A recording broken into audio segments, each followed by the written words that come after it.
শহীদ পরিবার তো তার সন্তান হারানো, এটা তো আমরা দিতে পারবো না। আমি জুলাইয়ের ঠিক পর শহীদ নাসির তামিরুল মিল্লাত কামিল মাদ্রাসার সাথী, ওনার বাসা গাজীপুরে, সেখানে গিয়েছিলাম। তো যাওয়ার সময় একটা খাম নিয়ে গিয়েছিলাম যে হয়তো যদি একটু তাদের পাশে দাঁড়াতে পারি। আমি অনেক চেষ্টা করলাম শহীদ নাসির ভাইয়ের আম্মাকে সে খামটা দেওয়ার জন্য, তিনি কোনোভাবেই খামটা নেবেন না। তো একটা পর্যায়ে পর্দার পাশ থেকে আমাদেরকে বলল, বাবা তুমি খাম নিয়ে এসেছো, তোমাকে আমি একটা খাম দেই। আমি তো একটু শকড খেলাম যে আমাকে কেন খাম দিবেন। বলছে যে আমি আমার পরিবার, আত্মীয় স্বজন, যত সম্পত্তি আছে আমার, আমি সব বিক্রি করে দিব, এবং আমার শরীরে যে রক্তগুলো আছে আমি সেটাও বিক্রি করে দিয়ে তোমাকে একটা খাম দিই, আর তুমি আমার নাসিরকে ফিরিয়ে দাও।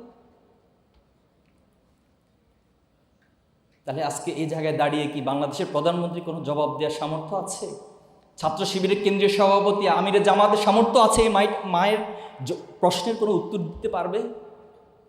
তাহলে আজকে কারা সবচেয়ে বেশি বেনিফিশিয়ারি হচ্ছে? আর এই জুলাই শহীদদের জন্য, শহীদ পরিবারের জন্য যে আকাঙ্ক্ষাগুলো, সেটা বাস্তবায়নের দায়িত্বটা আজকে কার? এই প্রশ্নগুলো আপনাদের কাছে এবং রাষ্ট্রের কাছে আমরা রেখে গেলাম। ঠিক আজকের এই দিনে তখন ইন্টারনেট শাটডাউন অবস্থায় ছিল, আমরা কেউ কারো খোঁজ খবরটুকু ভালোভাবে নিতে পারছিলাম না। বিশেষ করে যারা ঢাকাতে অবস্থান করেন, পরিবার গ্রামে থাকে বা দূরে অবস্থান করে, তাদের জন্য এই সময়টা খুবই ক্রিটিক্যাল ছিল। তার সন্তানটা কি বেঁচে আছে না মরে গেছে, এই ধরনের একটি দুশ্চিন্তার মধ্যে পরিবারগুলোতে কাটাতে হয়েছে। এমনও হয়েছে যখন ইন্টারনেট শাটডাউন চলছিল, কোনো খোঁজখবর পাচ্ছিল না, অনেক পরিবার আমাদের সাথে যোগাযোগ করেছিল অফলাইন বিভিন্ন মাধ্যমে। এমন অনেক পরিবারকে পেয়েছি যিনি ঢাকা মেডিকেল থেকে শুরু করে ঢাকার গুরুত্বপূর্ণ মেডিকেল কলেজগুলোতে গিয়ে, হসপিটালগুলোতে গিয়ে মর্গে মর্গে তার সন্তানের লাশ খুঁজতে হয়েছে। অনেকে হয়তো লাশ খুঁজে পেয়েছিলেন, অনেকে পান নাই। এই সময়টাতে এমন অবস্থা হয়েছিল, আমরা যখন ছাত্র, আমরা শিক্ষার্থী, এই পরিচয়টুকু এই রাষ্ট্রে দাঁড়িয়ে দেওয়াটা একটা বড় অপরাধ ছিল। আপনারা জানেন যে কোনো শিক্ষার্থী যদি আইডি কার্ড পাওয়া যেত, অথবা এমন হয়েছে যখন রাতের বেলায় তারা অভিযান চালাতো, বিভিন্ন এলাকাগুলোকে রেড দিত, তখন সেখানে গিয়ে জিজ্ঞেস করতো যে এখানে কোনো শিক্ষার্থী আছে কিনা। তাহলে কতটা নির্মমতার মধ্য দিয়ে আমরা গিয়েছি। সম্মানিত উপস্থিতি, জুলাই আমাদের জন্য একদিকে যেমন কষ্টের ছিল, বেদনার ছিল, আমাদের স্বজন হারানো ছিল, শাহাদাত, রক্ত ছিল, ঠিক একইভাবে জুলাইটাকে আমরা বলতে পারি যে একটি জাগরণ। কার জাগরণ? পুরো একটা প্রজন্মের জাগরণ, পুরো একটা রাষ্ট্রের জাগরণ। এবং এই জাগরণটা কিভাবে হয়েছিল আমরা যদি একটু পিছনে যাই, যে 2006 সালের 28 অক্টোবর আপনাদের নিঃসন্দেহে মনে আছে, হয়তো এখানে অনেকের তখন জন্ম হয়নি। সে 28 অক্টোবরে খুনি হাসিনা প্রকাশ্যে ঘোষণা দিয়েছিল, যেটা এখনও অনিয়ারে বিভিন্ন মিডিয়াতে, ইউটিউবে আপনি পাবেন, বলেছিল যে সবাই ঢাকাতে লগি বৈঠা নিয়ে আসো। তো লগি বৈঠা নিয়ে এসে তার দলের নেতাকর্মীরা কি করলো? জলজান্ত মানুষগুলোকে পিটিয়ে পিটিয়ে সে লগি বৈঠা দিয়ে হত্যা করলো। শুধু কি এখানেই শেষ? না, সেই লাশগুলোর উপর নৃত্য করার মতো একটা জাহিলিয়াত সংস্কৃতি এবং বর্বর সংস্কৃতির সে দৃষ্টান্ত আমরা সেই সময় দেখেছিলাম। যে একটা লোক মারা গিয়েছে, এরপরে তাকে বারবার খুঁচিয়ে খুঁচিয়ে তার মগজগুলো বের হয়ে যাচ্ছে মাথা দিয়ে, আমরা দেখছি পিনকি দিয়ে রক্ত বের হচ্ছে, কিন্তু এরপরে খুঁচিয়ে খুঁচিয়ে তাকে মৃত্যু নিশ্চিত করা হচ্ছে। তাহলে আমাদেরকে এই দৃশ্যগুলো জাহিলিয়াতের সে দৃশ্যের কথা মনে করিয়ে দেয়, পৃথিবীর বর্বর ইতিহাসগুলোর কথা মনে করিয়ে দেয়। এরপরে দেখলাম যে তিনি যখন ক্ষমতায় আসলেন, যে কোনো উপায়ে ক্ষমতায় এসেছে, ডিপ স্টেটকে ম্যানেজ করে হোক অথবা দেশের বাহিরের যে শক্তি সেটাকে ম্যানেজ করে হোক, তিনি ক্ষমতায় এসেছেন। এসেই সর্বপ্রথম বাংলাদেশকে একটি অকার্যকর, বাংলাদেশ সার্বভৌমত্বকে ধ্বংস করে দেওয়ার জন্য তিনি আমার দেশের সবচেয়ে সেরা অফিসার, চৌকস অফিসারগুলোকে হত্যা করলেন পিলখানা ট্রাজেডি বা বিডিআর বিদ্রোহের নাম করে, যেটা আমরা পরবর্তীতে তদন্তের মধ্যে দেখেছি যে সরাসরি প্রত্যক্ষভাবে পার্শ্ববর্তী রাষ্ট্র এবং আওয়ামী লীগের সরাসরি এখানে হস্তক্ষেপ ছিল। সে পরিবারগুলো সেই কান্না দৃশ্য এখনো যখন ফেব্রুয়ারি মাস আসে আমরা দেখি কত নির্মম ছিল। এরপরে শাপলা চত্বরে আমরা দেখেছি যে আলেম ওলামাদেরকে হত্যা করলো। দেখেন, হত্যা করার পরে খুনি হাসিনা সংসদে দাঁড়িয়ে তিনি বলতেছেন যে আলেম ওলামারা গায়ে রং মেখে অভিনয় করেছে, আসলে তাদেরকে কেউ মারেনি, তাদেরকে কেউ হত্যা করেনি। কতটা নির্মম উপহাস! যে মানুষগুলো সারা দেশ থেকে শুধুমাত্র হেফাজতে ইসলামের ব্যানারে সরকারের সে সময় ইসলাম বিরোধী কর্মকাণ্ডের প্রতিবাদ করতে এসেছিল, এবং সবাই যখন অনেক বেশি ক্লান্ত পরিশ্রান্ত ছিল, রাতের গভীরে, কেউ হয়তো জায়নামাজে ছিল, কেউ তাহাজ্জুদ পড়ছিল, কেউ আল্লাহর জিকিরে মশগুল ছিল, দোয়া করছিল, সে আলেম ওলামাদেরকে নির্মমভাবে হত্যা করেছে। আয়নাগর আবিষ্কার হয়েছে 2024 জুলাইয়ের পরবর্তী সময়। আমরা দেখেছি এই আয়নাগরের নাম করে কিভাবে, কত নিষ্ঠুরভাবে একজন মানুষকে নির্যাতন করা হয়েছে, তার পরিবার থেকে আলাদা করা হয়েছে। তার পরিবারগুলো জানে না যে আসলে আমাদের ভাই, আমাদের পরিবারের প্রিয় মানুষটি বেঁচে আছে কি মরে গেছে। এমন একটি গুমোট পরিবেশ যখন বিরাজ করছিল, রাজনৈতিক দলগুলো যখন প্রত্যেকটা 5 বছর পর পর একবার নিজেরা স্বপ্ন দেখতো, বাংলাদেশের মানুষদেরকে স্বপ্ন দেখাতো, কিন্তু প্রত্যেকবারই আমরা দেখেছি স্বপ্নভঙ্গ হয়েছে। সেটা 14 সালের নির্বাচন, 18 সালের নির্বাচন এবং 24-এর নির্বাচন, সবগুলো নির্বাচনে একই ঘটনাগুলো রিপিট হয়েছে। কিন্তু আলহামদুলিল্লাহ 2024-এর এই গুমোট পরিবেশ, আপনারা জানেন যখন সমুদ্রে অনেক বেশি জলোচ্ছ্বাসের আগের যে মুহূর্তটা, অনেক গুমোট পরিবেশ তৈরি হয়, মনে হচ্ছে কিছু একটা ঘটে যাবে। বাংলাদেশের মানুষ 15.5 বছর এই সময়ের জন্য অপেক্ষা করেছে এবং তারই একটা রিফ্লেকশন 2024-এর জুলাই এবং আগস্টে আমরা দেখতে পেয়েছি। আপনি দেখুন যে রাজাকার শব্দ দিয়ে একটা মানুষকে ফাঁসি দেওয়াটা জায়েজীকরণ করা হয়েছে। একটা মানুষকে হত্যা করা, আবরার ফাহাদের অপরাধ কি ছিল? অপরাধ ছিল সে ইসলামের মৌলিক বিধিবিধানগুলো পালন করত, শুধুমাত্র এই সিমটমের আলোকে তাকে শিবির ট্যাগ দেওয়া হলো, রাজাকার ট্যাগ দেওয়া হলো, তাকে পিটিয়ে হত্যা করা হলো। জগন্নাথ বিশ্ববিদ্যালয়ের সামনে বিশ্বজিৎ, একজন হিন্দু দর্জি, তাকে বলা হয়েছে তুমি শিবির করো, বলছে আমি শিবির করি না, আমি হিন্দু। বলা হয়েছে তুমি শিবিরের হিন্দু শাখা আছে, সে হিন্দু শাখার সদস্য, এজন্য তুমি শিবির, তুমি রাজাকার, তোমাকে কি করা যাবে? তোমাকে মিডিয়ার সামনে কুপিয়ে হত্যা করা যাবে। সে দৃশ্য আমরা দেখেছি। এমন যখন একটি পরিবেশ, যে শব্দটাকে দিয়ে আপনি এত কিছু করলেন, অথচ সেই শব্দ নজরুলের বিদ্রোহীর মতো বিদ্রোহী কার্ড হিসেবে আপনাকে লাল কার্ড প্রথম প্রদর্শন করে স্লোগান দেয়া হলো, তুমি কে আমি কে, রাজাকার রাজাকার। এই যখন স্লোগান দেয়া হলো, তাহলে পাগলের অবস্থাটা আরো কেমন পাগলামি শুরু হয় সেটা আমরা দেখেছি। একজন হত্যাকারী আরো কতটা নির্মমভাবে হত্যা করতে পারে সেটা আমরা দেখেছি। যখন ঢাকা বিশ্ববিদ্যালয়ের 16 তারিখ 15 তারিখ বিকালবেলায় বা দুপুরের পর থেকে আমাদের ভাই বোনদেরকে রক্তাক্ত করা, আহত করা হলো, তাদেরকে হসপিটালে নেওয়া হলো, সেখানে পর্যন্ত গিয়ে হামলা করা হলো। পরবর্তীতে 16 তারিখে সারা দেশে যখন একযোগে আবু সাঈদ আমরা দেখেছি, এরপর চট্টগ্রামে শান্ত, ওয়াসিম, 6 জন শাহাদাত বরণ করলো। তখন বলা হলো যে জোর করে পাবলিক বিশ্ববিদ্যালয়গুলো বন্ধ। সিদ্দিকুল্লাহ ভাই বলেছেন, পাবলিক বিশ্ববিদ্যালয় যখন বন্ধ করে দেওয়া হচ্ছিল, তখন ছাত্র শিবির পক্ষ থেকে প্রত্যেক জনশক্তিকে নির্দেশনা দেওয়া হয়েছিল কোনো অবস্থা হল ছাড়া যাবে না, সকল সাধারণ শিক্ষা হলে থাকতে হবে। একটা পর্যায়ে পানি বন্ধ করে দিল, ইলেকট্রিসিটি বন্ধ করে দিল এবং হল থেকে ত্যাগ করতে প্রশাসন বাধ্য করলো, জোর করলো। তখন আমরা অনেকটা শঙ্কিত হয়ে পড়লাম যে পাবলিক বিশ্ববিদ্যালয় যদি সবাই বাড়িতে চলে যায়, সবাই যদি নিস্তেজ হয়ে যায়, সবাই হল ছেড়ে দেয়, তাহলে আমাদের এই শাহাদাতের রক্তের মূল্য আমরা কিভাবে নিব? ঠিক তখনই আমাদের তৎকালীন প্রাইভেট বিশ্ববিদ্যালয়ের সভাপতি ছিলেন জুবায়ের ভাই, এখানে আছেন কিনা আমি জানি না, ভাইয়ের সাথে আমরা বসলাম, একটা টিম করে দিলাম, টিম সহ প্রত্যেকটা প্রাইভেট ইউনিভার্সিটি কীভাবে অ্যাকোমোডেট করা যায়। প্রাইভেট ইউনিভার্সিটি অনলাইনে বেশ কিছু প্ল্যাটফর্ম রয়েছে, তাদের সাথে আমরা আলোচনা করলাম যে কিভাবে করে সকল শিক্ষার্থীদেরকে অ্যাকোমোডেট করা যায়। তো তারই একটা দৃষ্টান্ত আমরা 18 তারিখ দেখেছি, যেন আবাবিল পাখির মতো আমাদের প্রাইভেট বিশ্ববিদ্যালয়ের ভাই এবং বোনেরা নেমে এসেছেন এবং তখন আন্দোলন একটি নতুন মাত্রিকতা পেল, সবাই আবার সাহস সঞ্চার হলো। ঠিক প্রাইভেট বিশ্ববিদ্যালয় দেখার পরে পাবলিক ইউনিভার্সিটি যে যেখানে ছিল, কেউ তো তার বাড়িতে গিয়েছে, সেখান থেকে তিনি আবার আন্দোলনে ফিরে এসেছেন। স্কুল, কলেজ, মাদ্রাসা, প্রত্যেকটা জায়গার, প্রত্যেকটা সেক্টরে শিক্ষা প্রতিষ্ঠানে সকল শিক্ষার্থীরা এসেছিল।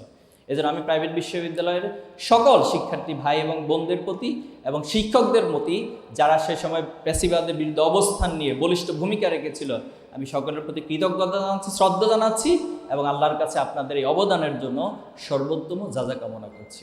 আমাকে নির্দিষ্ট সময় শেষ হয়ে গিয়েছে, আরও কিছু কথা বলার ছিল, তো 2টা পয়েন্ট বলে শেষ করতে চাই। প্রথমত হচ্ছে, এই আন্দোলনের একটি আদর্শিক ভিত্তি ছিল। যখন কোনো একটা আন্দোলন সকলে ঐক্যবদ্ধ হয়ে যায়, যে আমার এখন দল মত নির্বিশেষে, কে আমার পক্ষে, কে বিপক্ষে, কে আমাকে সারাদিন গালিগালাজ করে, কে আমার বিরুদ্ধে সারাদিন প্রোপাগান্ডা চালায়, সেটা এখন দেখার টাইম নয়, বরং এখন টাইম হচ্ছে ফ্যাসিবাদের বিরুদ্ধে ঐক্যবদ্ধ লড়াই করার। ঠিক এই স্পিরিটটাই তখন সবার মাঝে কাজ করেছে। আমাকে আন্দোলনের পরে কে ক্রেডিট দিবে, কে ক্রেডিট দিবে না, কে অবদান বেশি রেখেছে, কম রেখেছে, কে মাস্টার মাইন্ড হিসেবে ভূমিকা রেখেছে, কে মহানায়ক হিসেবে ভূমিকা রেখেছে, তখন এই চিন্তা কারো মাঝে ছিল না। সকলে একটা জায়গায় যে ফ্যাসিবাদের বিরুদ্ধে আমরা লড়াই করবো, ঐক্যবদ্ধ হয়েছিল, যে কথাটা আল্লাহ তাআলা আমাদেরকে নির্দেশ দিয়েছেন, ওয়াতাসিমু বিহাবলিল্লাহি জামিআন ওয়া লা তাফাররাকু, ঠিক এই এক ঐক্যবদ্ধ হওয়ার কারণে এই বিজয় আমাদের জন্য সহজ হয়েছে। আমরা দেখেছি যে শাহাদাতের তামান্না ছিল সবার মাঝে। শাহাদাতের তামান্নার এই কনসেপ্ট কোত্থেকে আসলো? কে শিখালো শাহাদাতের তামান্না আমাদেরকে? পুরো একটা প্রজন্ম শাহাদাতের তামান্না নিয়ে জীবন দেওয়ার জন্য রাস্তায় নেমে গেল। 18 তারিখ বিকালবেলায়, অর্থাৎ দুপুরের ঠিক পর এই সময়টাতে আমি এই বসুন্ধরার গেটের এই পাশটাতে ছিলাম। সেখানে নর্থ সাউথ ইউনিভার্সিটি সহ এই পুরো এলাকার যতগুলো ইউনিভার্সিটি ছিল সবাই আন্দোলন করছিল এবং ব্যাপক গোলাগুলি এখানে হয়েছিল। তো তখন আমি একজন বোন, তিনি একটু সামনে চলে যাচ্ছিলেন। তিনি খুব বেশি হিজাব নেকাব করছেন বিষয়টা তা না, হয়তো এখানকার কোনো একটা ইউনিভার্সিটিতে পড়েন। তা আমি ওনাকে বললাম যে বোন, আপনি সামনে এখন যাবেন না, সামনে গোলাগুলি হচ্ছে, আমরা একটু পিছনে থাকবো, পরে আবার যাব। তিনি খুব গর্বের সাথে সেখানে সবার সামনে বলতেছে, ওনার সাথে ছোট্ট একটা লাঠি ছিল, বলছে আমি শহীদ হতে এসেছি, শাহাদাত বরণ করতে এসেছি, এখন আর কোনো কিছু আমার কাছে ভয় লাগে না। সুবহানাল্লাহ।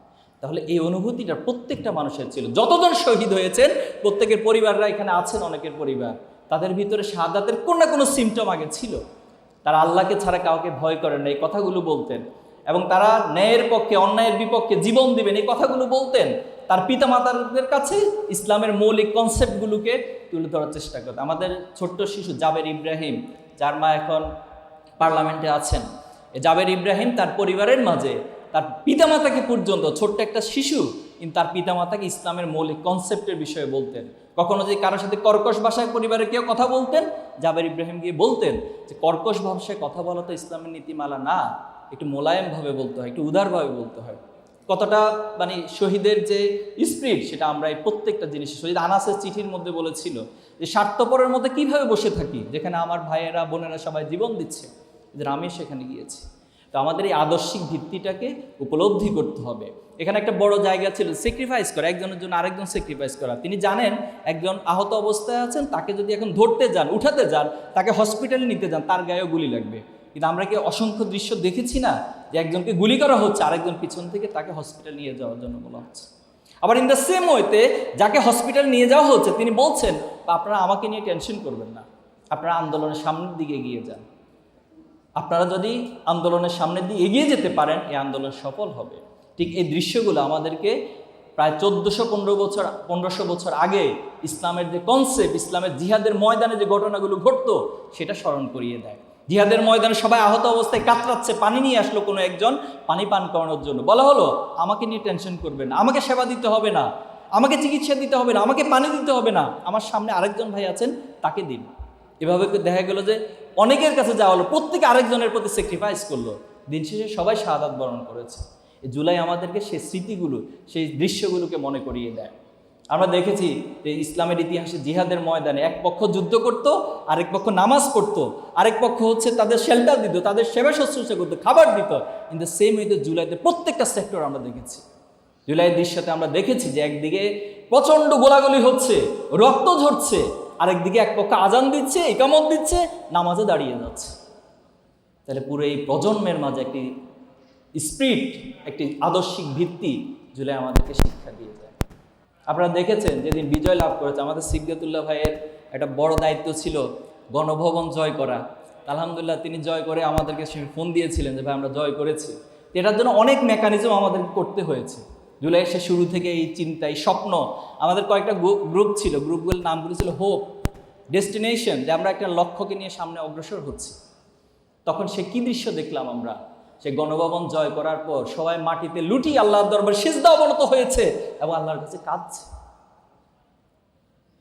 সম্মানিত উপস্থিতি, এই দৃশ্যগুলো এটাই প্রমাণ করে এই বাংলাদেশকে যদি তার আত্মপরিচয়ের মধ্য দিয়ে আগামী দিনে বিনির্মাণ করতে হয়, তাহলে আমাদেরকে ইসলামের যে কনসেপ্ট এবং জুলাইয়ের যে আদর্শিক ভিত্তি, এটা যারা যত গভীরভাবে উপলব্ধি করতে পারবে তাদের কাছ থেকে বাংলাদেশের মানুষ জুলাইয়ের যে প্রত্যাশা, জুলাইয়ের যে আকাঙ্ক্ষা, সেটা প্রাপ্ত হবে। আজকে যারা বাংলাদেশকে নেতৃত্ব দিচ্ছেন, এই পয়েন্টটা বলে আমি শেষ করছি। বাংলাদেশকে আজকে যারা নেতৃত্ব দিচ্ছেন, জুলাই কে কতটুকু অবদান রেখেছেন আমরা এই আলোচনায় কখনো যাইনি, কখনো যেতেও চাইনি।